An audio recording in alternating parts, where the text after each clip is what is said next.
JBN, we keep you informed. I am Michelle Jones, and in the news, woman says she made up gun story about relative. A senior parish judge requested that a social inquiry report be conducted for a cooperative woman who confessed to lying about being assaulted and having a gun pointed in her face by her child's uncle. Shanae Garvey pleaded guilty to creating public mischief yesterday in the Kingston and St. Andrew Parish Court.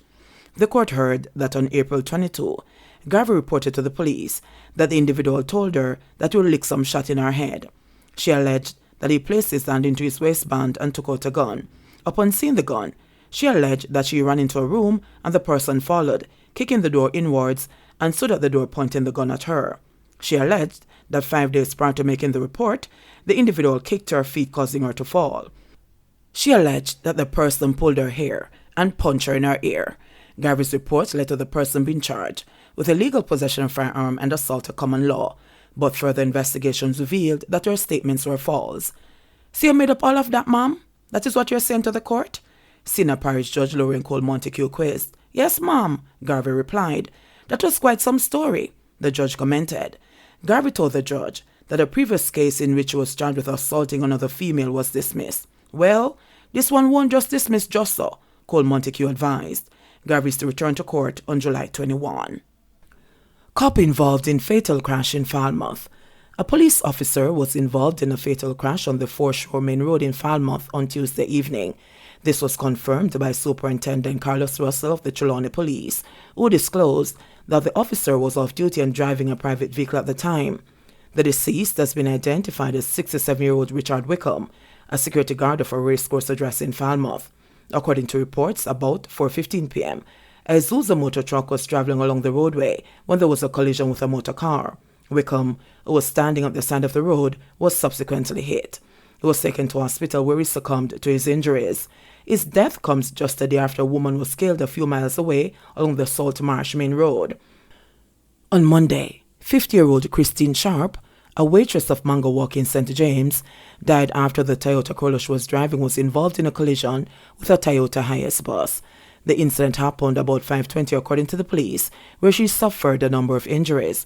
Firefighters were called in and who had to extricate her from the wreckage. She was later pronounced dead at hospital. Crash leaves tour bus operator dead. A fatal crash on Wednesday evening caused a massive buildup of traffic on Queens Drive in Montego Bay, St. James. One man died as a result of injuries sustained in the crash. He has been identified as 37-year-old Richard Edwards, a tour bus operator of a flankers address in St. James.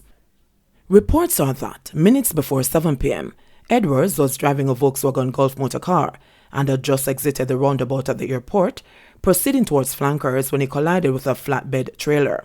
The trailer was said to be stationary at the time of the incident. The deceased received a number of injuries and was trapped by the wreckage.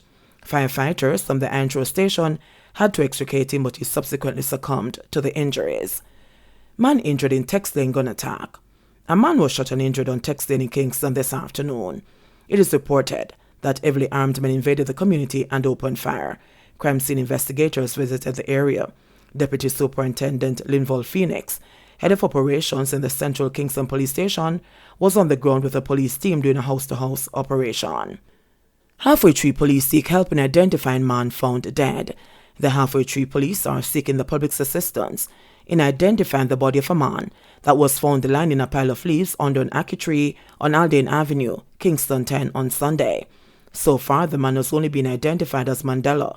According to the police, the body appears to be about 167 centimeters or 5 feet 8 inches long, slim build and of dark complexion with a dreadlock hairstyle.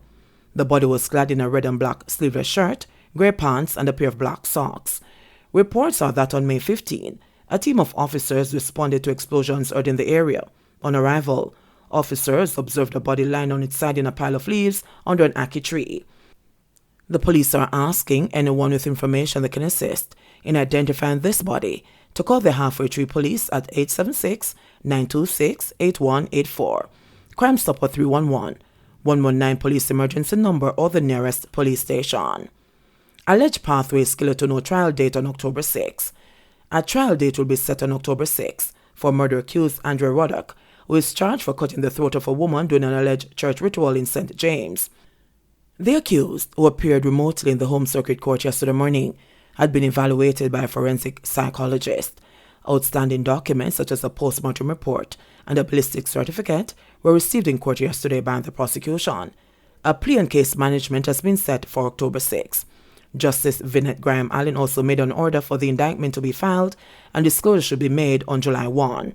The post-mortem and ballistic certificate should also be disclosed on or before July 1.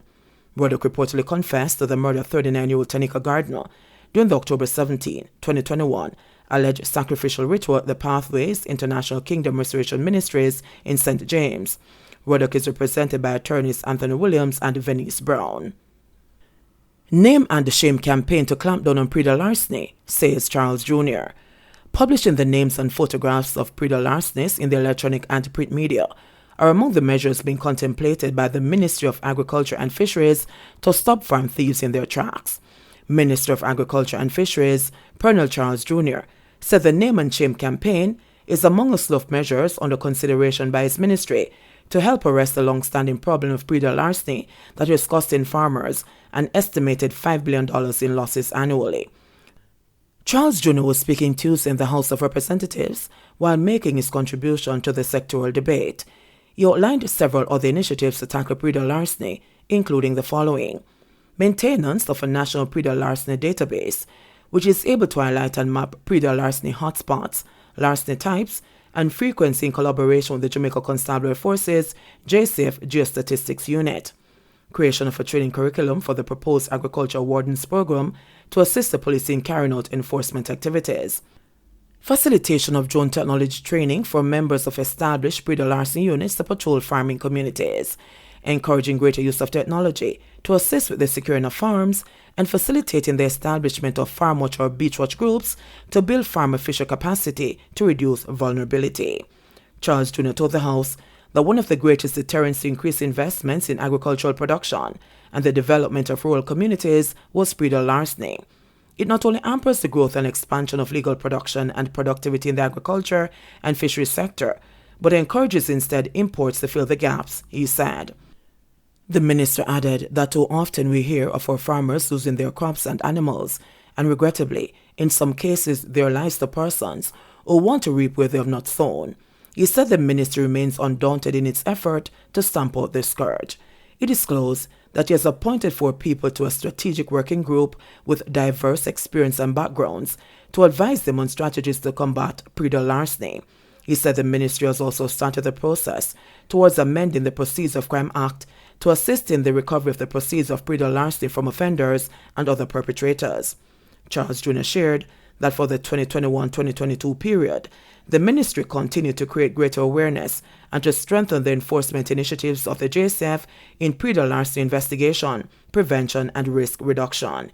He said capacity building sessions were conducted with 101 police officers who received training in how to effectively investigate pre-dawn larceny cases and to prepare case files. This resulted in 102 arrests being made and over 70 animals recovered and or returned to their owners. We'll also be engaging in greater use of technology through the National Animal Identification and Traceability System with the use of genetic fingerprinting to reduce the larceny of cattle, the minister said. He said this will be facilitated through the use of forensic technology for the identification of stolen cattle in the absence of eyewitnesses. And the ministry is also exploring a possible option of creating a compensation fund to assist farmers who are victims of pre-dawn larceny. 288 new COVID cases, 5 deaths. Jamaica on Wednesday reported 288 new cases of COVID-19 and 5 more virus-related deaths.